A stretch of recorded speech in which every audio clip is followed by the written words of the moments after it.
Hello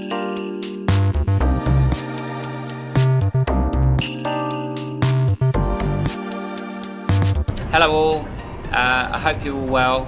Thanks so much for those of you that participated in the employment engagement survey. We got some fantastic feedback and insights. I've created this short video to give a perspective of some of the results and a view of our next steps as a business. I've run many employment engagement surveys over the years, and the most important thing is to draw feedback, not just in terms of the scoring in questions, but also the broader commentary, because that provides fantastic context.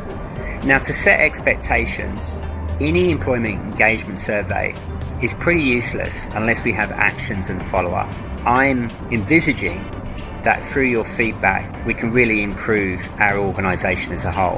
The second expectation though is it will take time. Some things may be immediate, but other things will take a bit of time, like broader training. It will take time to make sure we pick the right course, book in the course and get feedback from that and see improvement actually in the business.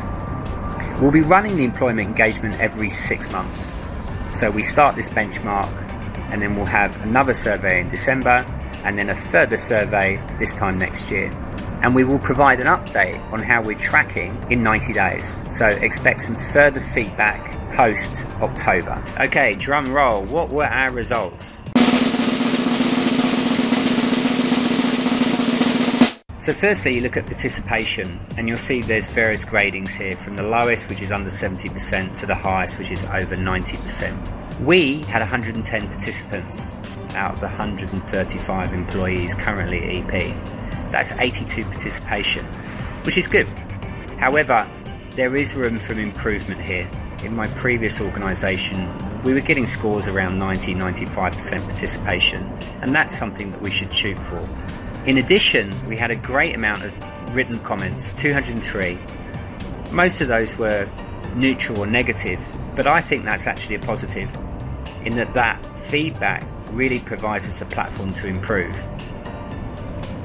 The ranking scale for questions varies from under 70% is poor, 70-80% average, and over 80% is good.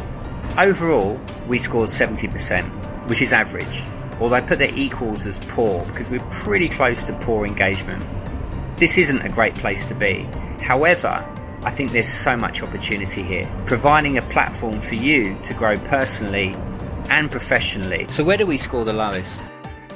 So here are our top 5. The worst was I frequently undertake non-work activities with my colleagues, and only 31% feeling like they're doing that. My professional development is taken seriously at Education Perfect. There's clearly been a lack of investment in this area over the years. The leaders at Education Perfect keep people informed about what is happening.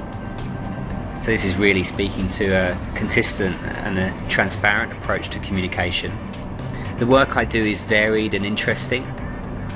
So this is supporting people through your own personal and professional development, making sure that you're feeling challenged day to day.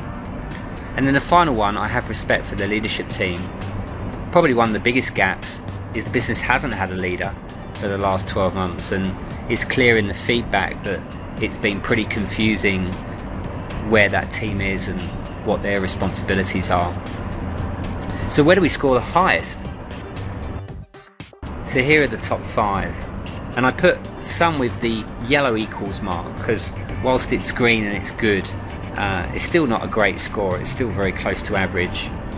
So the best score was my colleagues do great work. So that's fantastic that as peers we're appreciating and respecting the work. My manager treats me with fairness and respect at 88%. My manager or someone at work seems to care about me as a person, 83%. I have access to the materials and equipment I need to be successful in my role, 82%. And my work gives me a sense of accomplishment, 81%. There is lots of room for improvement. So where next? Well, firstly, it's important for us to state who the leaders are, rather than assume we're in a self-driving car without a leader. So our EP leadership team is myself, there's Dennis, there's Emma, James, Simon, and Tim.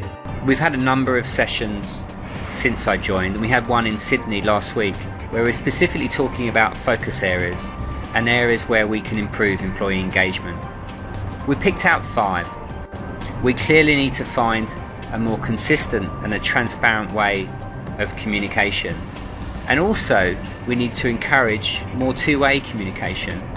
A lot of you expressed concerns that you didn't feel like your voice was heard, or if you did raise something, it would often be squashed. We need to change that dynamic and facilitate and encourage more open feedback, because that's the only way we're going to challenge ourselves, and that's the only way we're going to continually improve. Number 2, training and professional development. There's clearly been a lack of investment in this area, and I have a lot of ideas around how we can boost that, both from leadership but also some specific skills which we can bring into the business, like presentation skills, project management skills and the like. Number 3, so this relates to us working more as one team, as a multidisciplinary team, being open with our knowledge share, expressing feedback. Number 4 is adopting a care factor in everything that we do. Things like comments around, I don't have the best headset. Well, let's fix that. I don't have the right equipment to do the best job every day. Well, let's fix that. And the final one, introduce and start to point to our EP values and our vision going forward. I'm going to be showing a video next week that speaks to that. We ran that value survey a number of weeks ago. I've just finished a business plan, and I'm going to present to you our game plan, our vision and where we're going. So hopefully that will give you guys a lot more of a steer of where our future is. Thanks everyone, I hope you enjoyed that update. If you've got any questions, please feel free to ask me.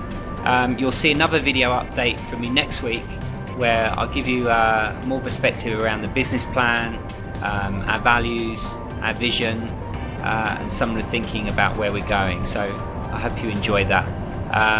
Have a good week, and I look forward to seeing you all soon.